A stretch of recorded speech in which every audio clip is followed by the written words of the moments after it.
Assalamualaikum warahmatullahi wabarakatuh.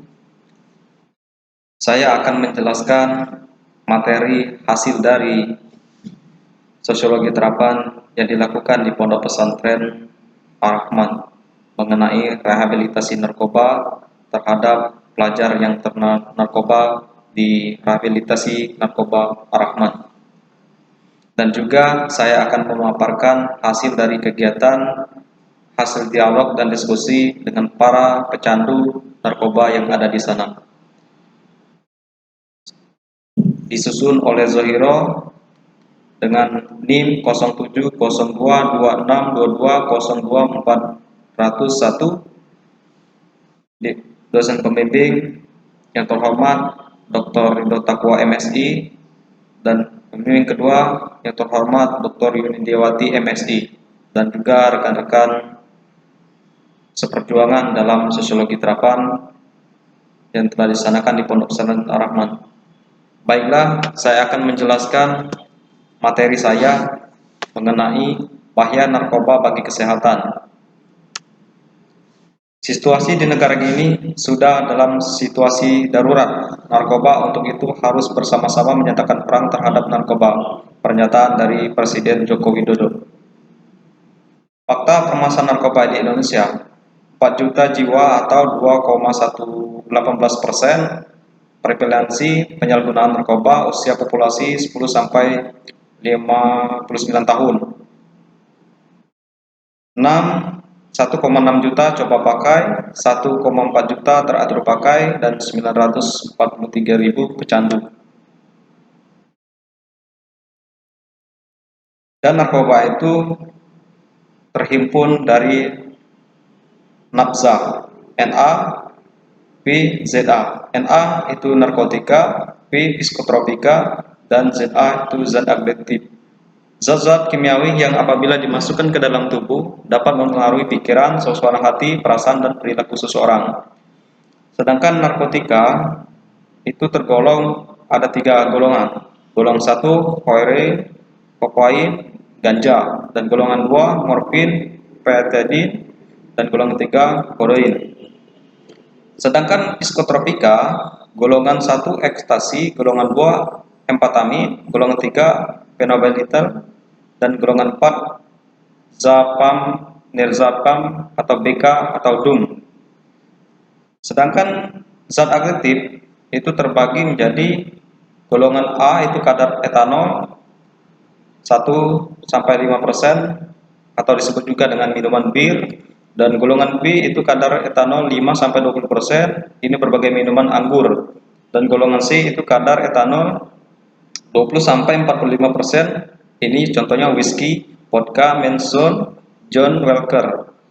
Dan lainnya adalah inhalasi atau lem, bensin, thinner, penghapus cat kuku, dan yang terakhir adalah tembakau. Dan yang ketergantungan pemakaian narkoba itu yaitu ketergantungan fisik yang menyebabkan timbulnya rasa sakit bila ada usaha untuk mengurangi atau menghentikan pemakaian obat.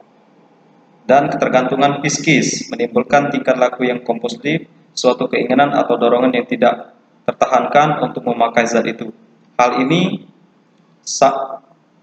juga disebut sugesti.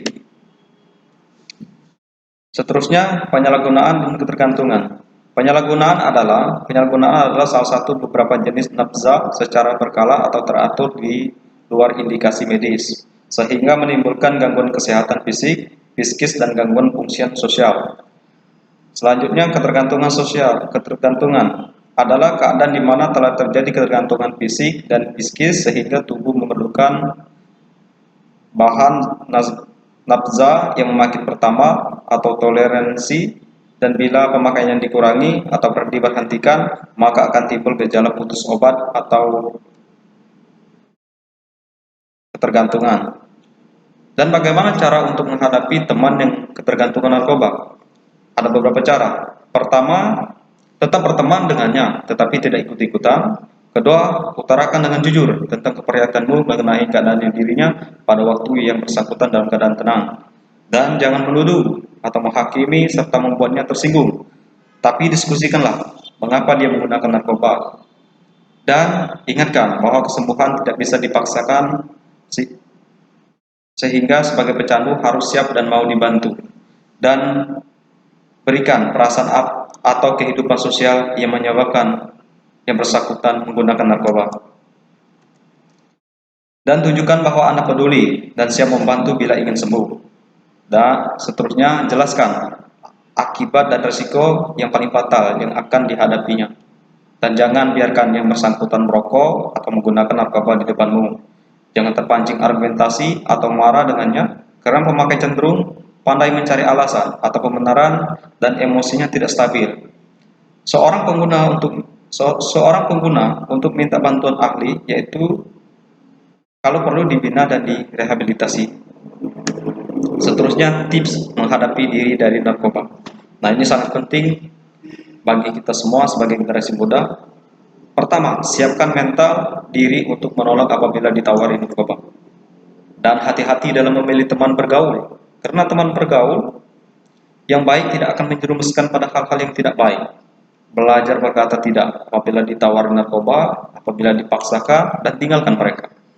Tingkatkan prestasi untuk mewujudkan cita-cita dan mengembangkan bakat yang ada di masa depan. Lakukan kegiatan-kegiatan yang positif untuk mengisi waktu luang dan menyalurkan hobi, dan meningkatkan iman dan takwa kepada Allah Subhanahu wa taala. Seterusnya, aku akan berperan seperti ini. Membekali diri dengan informasi yang tepat dan benar berkaitan dengan narkoba dan aib dan menyebarkan informasi yang telah kita peroleh kepada teman, tetangga, keluarga, dan lain-lain. Ikut bergabung dalam lembaga-lembaga yang peduli dengan narkoba dan aib. Jangan mengucilkan mantan pecandu dan ODH. Memberikan social support kepada mantan pecandu dan ODH. Selanjutnya, kesimpulan. Dari masalah penyalahgunaan narkoba adalah ancaman yang sangat mencemaskan bagi keluarga dan suatu bangsa. Dapat menimbulkan dampak negatif baik fisik maupun psikologis. Pencegahan penyalahgunaan narkoba bukanlah menjadi tugas dari pihak penegak hukum, melainkan berawal dari diri sendiri dan langkah menentukan masa depanmu. Baik, itulah pemaparan materi yang dilakukan di Pondok Pesantren Ar-Rahman mengenai bahaya narkoba terhadap kesehatan. Adapun dalil-dalil dan hasil dari diskusi mengenai narkoba. Ini dalil pengharaman narkoba. Pertama, dan menghalalkan bagi mereka segala yang baik dan mengharamkan bagi mereka segala yang buruk. Quran Surah Al-A'raf ayat 157. Dan setiap hobis terlarang dengan ayat ini. Diantaranya makna hobis adalah yang memberikan hal yang negatif. Kedua, dan jangan kamu menjatuhkan dirimu sendiri ke dalam kebinasaan. Quran Surah Al-Baqarah ayat 195. Ketiga, dan janganlah kamu membunuh dirimu, sesungguhnya Allah adalah Maha Penyayang kepadamu. Quran Surah An-Nas ayat 29. Dan hadis Nabi menyatakan haram narkoba menurut hadis.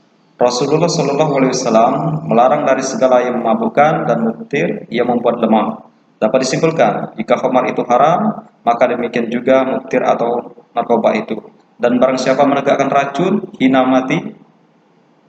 mati, maka racun itu tetap dipegangnya dan dia menegakkannya, maka neraka jahanamlah.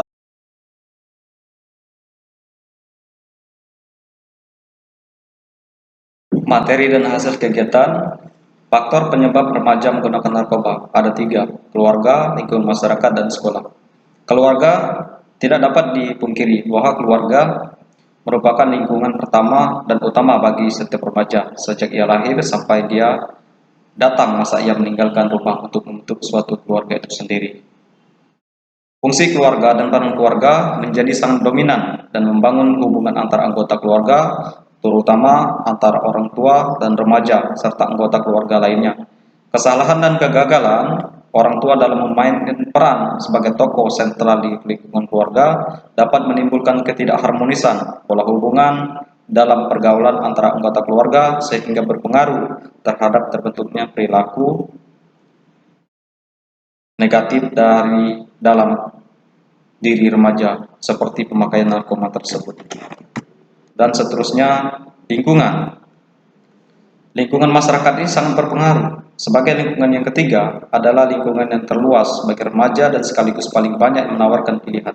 Terutama dengan maju pesatnya teknologi komunikasi masa kini, maka hampir-hampir tidak ada batas-batas geografis, etnis, politis maupun sosial antara satu masyarakat dengan masyarakat lainnya. Dalam masyarakat global seperti sekarang, kejadian beberapa belahan dunia dapat dilihat dari ikut serta langsung oleh masyarakat pada suatu wilayah. Masyarakat semacam ini dijelaskan oleh Soeharto bahwa hampir-hampir tidak ada batas wilayah dan masyarakat berkembang saat ini. Gambaran masyarakat di atas memberikan pemahaman bahwa pengaruh dan penyebaran budaya dan suatu wilayah di wilayah lain menjadi sangat tepat dan ikut oleh banyak orang, sehingga sulit dibedakan mana budaya setempat dan mana budaya kiriman. Karena banyak melakukan hal yang sama, masyarakat kondisi seperti ini sangat mempengaruhi perilaku remaja. Apabila kondisi lingkungan masyarakat tidak sehat atau rawan, maka akan turut mempengaruhi perkembangan perilaku remaja yang tidak sehat pula. Lingkungan masyarakat yang tidak sehat itu atau rawan itu meliputi beberapa hal. Pertama, tempat hiburan yang buka hingga larut malam, bahkan sampai dini hari. Kedua, peredaran alkohol dan narkoba sangat bebas. Ketiga, pengangguran. Dan keempat, anak putus sekolah atau anak jalanan. Dan yang kelima, wanita tuna susila. Dan juga beredarnya bacaan atau tontonan TV, majalah yang bersifat pornografi, kekerasan, dan perumahan kumuh dan padat, tindakan kekerasan dan kriminalitas serta kesenjangan sosial. Dan selanjutnya, sekolah. Sekolah adalah lingkungan pendidikan sekunder. Sekolah merupakan lingkungan pendidikan yang memiliki andil besar dalam membentuk jiwa perilaku remaja setelah keluarga. Sekolah diharapkan dapat menjadi tempat membina para remaja dengan memberikan norma-norma dan nilai-nilai yang diharapkan oleh keluarga dan masyarakat. Namun kenyataannya, banyak fungsi sekolah yang tidak dapat dilaksanakan, terutama peran guru dalam memberikan proses belajar mengajar yang dianggap belum memuaskan apa yang diharapkan oleh orang tua dan masyarakat. Masih banyak guru yang baru berperan sebagai tenaga pengajar, belum sebagai tenaga pendidik yang profesional. Kondisi sekolah semacam ini dapat memberikan peluang terjadinya perilaku penyimpangan di kalangan para remaja, sehingga tidak sedikit siswa dalam usia remaja yang terjerumus ke dalam perbuatan yang merugikan diri mereka sendiri, keluarga, dan masyarakat, seperti mengkonsumsi narkoba. Dan pertanyaan dari peserta rehab. Ini ada dua pertanyaan yang dihimpun yang menarik. Satu, mengapa narkoba itu dilarang walaupun sedikit padahal tidak mematikan? Pertanyaan kedua, apa saja yang membuat ketergantungan dari narkoba itu? Pertanyaan satu, jawabannya adalah Rasulullah SAW melarang dari segala yang memabukkan dan muktir itu atau membuat lemah. Dapat disimpulkan, jika khamar itu haram, maka demikian juga muktir atau narkoba itu. Dan barang siapa menegakkan racun sehingga mati, maka neraka jahanam dalam keadaan kekal selamanya. Dalam artian, kalau sedikit memabukkan, apalagi banyak. Dan juga Rasulullah jujur mengatakan, minuman atau alkohol tetap memabukkan itu ada manfaatnya, atau anggur itu ada manfaatnya. Tapi banyaklah yang mendorat, banyaklah yang tidak bermanfaat. Jadi sedikit manfaat itu tertutup oleh yang tidak bermanfaat itu. Dan pertanyaan kedua, apa saja yang membuat ketergantungan dari narkoba itu? Ada dua, tergantungan psikis dan tergantungan fisik. Pertama, ketergantungan fisik yang menyebabkan timbulnya rasa sakit bila ada usaha untuk mengurangi atau memberhentikan pemakaian obat.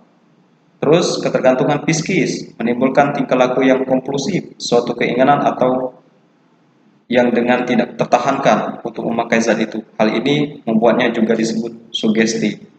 Mungkin itu penjelasan materi dan juga pertanyaan serta jawaban dari materi saya mengenai bahaya narkoba terhadap kesehatan bagi pengguna narkoba di Pondok Pesantren Ar-Rahman.